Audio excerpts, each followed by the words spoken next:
ലൈംഗിക പീഡന കേസിന് പിന്നാലെ വിദേശത്തേക്ക് കടന്ന പ്രജ്വൽ രേവണ്ണയ്ക്ക് താക്കീതുമായി ദേവഗൌഡ രംഗത്തെത്തുകയാണ്. എത്രയും പെട്ടെന്ന് തിരിച്ചെത്തി വിചാരണ നേരിടണമെന്ന് പ്രജ്വലിനോട് പാർട്ടി ലെറ്റർ ഹെഡിലൂടെ പ്രസ്താവന ഇറക്കി ദേവഗൌഡ ആവശ്യപ്പെട്ടു.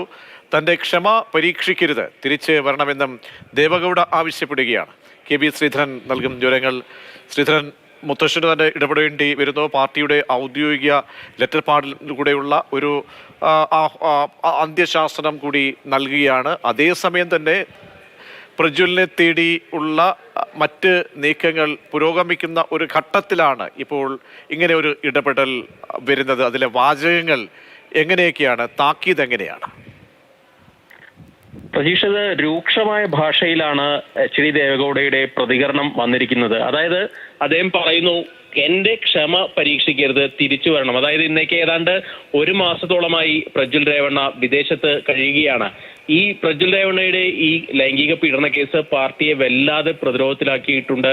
പ്രത്യേകിച്ച് ഈ കേസിന്റെ കാര്യം പറയുമ്പോൾ എച്ച്.ഡി. ദേവഗൌഡയുടെ പേര് എടുത്തു പറഞ്ഞുകൊണ്ട്, അല്ലെങ്കിൽ അദ്ദേഹത്തിന്റെ കൊച്ചുമകൻ എന്നുള്ള രീതിയിലാണ് പ്രചാരണമെല്ലാം പോകുന്നത്. അതുപോലെ തന്നെ JDS ഇത് വല്ലാതെ ചെയ്യുന്നുണ്ട്. അതുകൊണ്ട് തന്നെയാണ് ഇപ്പോൾ അവസാന നിമിഷത്തിൽ ദേവഗൌഡയുടെ തന്നെ ഒരു പ്രതികരണം വാർത്താക്കുറിപ്പിലൂടെ വന്നിരിക്കുന്നത്.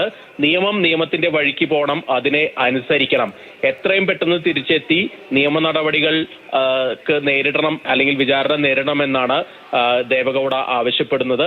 കുറ്റക്കാരനെന്ന് കണ്ടെത്തിയാൽ പ്രജ്വൽ രേവണ്ണയ്ക്ക് ഏറ്റവും കടുത്ത ശിക്ഷ നൽകണമെന്നാണ് തന്റെ നിലപാട് എന്നുകൂടി അറിയിക്കുന്നുണ്ട്. അതുപോലെ തന്നെ കുടുംബത്തിന് ഇയാൾ വിദേശത്ത് പോയതിൽ യാതൊരു പങ്കില്ല, അവരുടെ അറിവോടുകൂടിയല്ല. ഇനിയും തിരിച്ചു വന്നില്ലെങ്കിൽ ഈ കുടുംബം ഒന്നാകെ പ്രജ്വലിന് എതിരെ നിൽക്കും. അതായത് യാതൊരു വിധത്തിലുള്ള സപ്പോർട്ടും കുടുംബത്തിന്റെ ഭാഗത്തുനിന്ന് ഉണ്ടാവില്ല എന്നുള്ള മുന്നറിയിപ്പ് കൂടി ദേവഗൌഡ നൽകുന്നുണ്ട്. 60 വർഷത്തെ രാഷ്ട്രീയ ജീവിതത്തിൽ തനിക്ക് കടപ്പാട് ജനങ്ങളോടാണ്. അതായത് അത്രയും വലിയ ഒരു പ്രതിഷേധം ജനങ്ങളുടെ ഭാഗത്തുനിന്ന്, പ്രത്യേകിച്ച് അദ്ദേഹത്തിന്റെ തട്ടകമായിട്ടുള്ള ഹാസൻ ഭാഗത്തുനിന്ന് ഉണ്ടായിട്ടുണ്ട്. അതിനാൽ കൂടിയാണ് ഇപ്പോൾ ഈ അവസാന നിമിഷത്തിൽ എച്ച്.ഡി. ദേവഗൌഡയുടെ ഭാഗത്ത് നിന്ന് ഇങ്ങനെ ഒരു പ്രതികരണം വന്നത്. ഏറ്റവും ഓർക്കണം, 96 വയസ്സായിട്ടുള്ള മുൻ ഇന്ത്യൻ പ്രധാനമന്ത്രി ആയിട്ടുള്ള ഒരു ആളുടെ കുടുംബത്തിലാണ് ഇത്രയും വലിയ ഒരു പ്രശ്നം, അല്ലെങ്കിൽ ആ കുടുംബത്തിലെ ഒരു അംഗമാണ് ഇത്രയും വലിയ കുറ്റകൃത്യം ചെയ്ത് ഒളിവിൽ കഴിയുന്നത്, നിയമ സംവിധാനത്തെ വെല്ലുവിളിച്ചുകൊണ്ട് മുന്നോട്ട് പോകുന്നത്.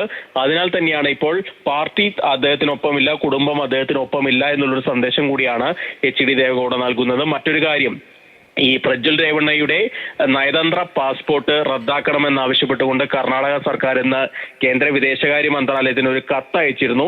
അതിനുള്ള നടപടികൾ പുരോഗമിക്കുന്നു എന്നുള്ള ഒരു മറുപടി കൂടി, അല്ലെങ്കിൽ വിവരങ്ങൾ കൂടി ഡൽഹിയിൽ നിന്ന് വരുന്നുണ്ട്. ഇതിന്റെ കൂടി അടിസ്ഥാനത്തിലാവണം ഇപ്പോൾ ഇങ്ങനെ ഒരു വാർത്താക്കുറിപ്പ് എച്ച്.ഡി. ദേവഗൌഡയുടെ ഭാഗത്തുനിന്ന് ഉണ്ടായിരിക്കുന്നു എന്നുള്ള കാര്യത്തിൽ യാതൊരു തർക്കവുമില്ല. കെ ശ്രീധരനാണ് വിവരങ്ങൾ നൽകിയത്. ദേവഗൌഡയ്ക്ക് തന്നെ പറയേണ്ടി വരുന്നു, പ്രജ്വൽ രേവണ്ണ അടിയന്തരമായി തന്നെ നാട്ടിലേക്ക് എത്തണം, തന്റെ ക്ഷമയെ പരീക്ഷിക്കരുത് എന്നടക്കമുള്ള കാര്യങ്ങളാണ് ഔദ്യോഗിക ലെറ്റർ ഹെഡിലൂടെ, പാർട്ടി ലെറ്റർ ഹെഡിലൂടെ ഇപ്പോൾ ആവശ്യപ്പെടുന്നത്.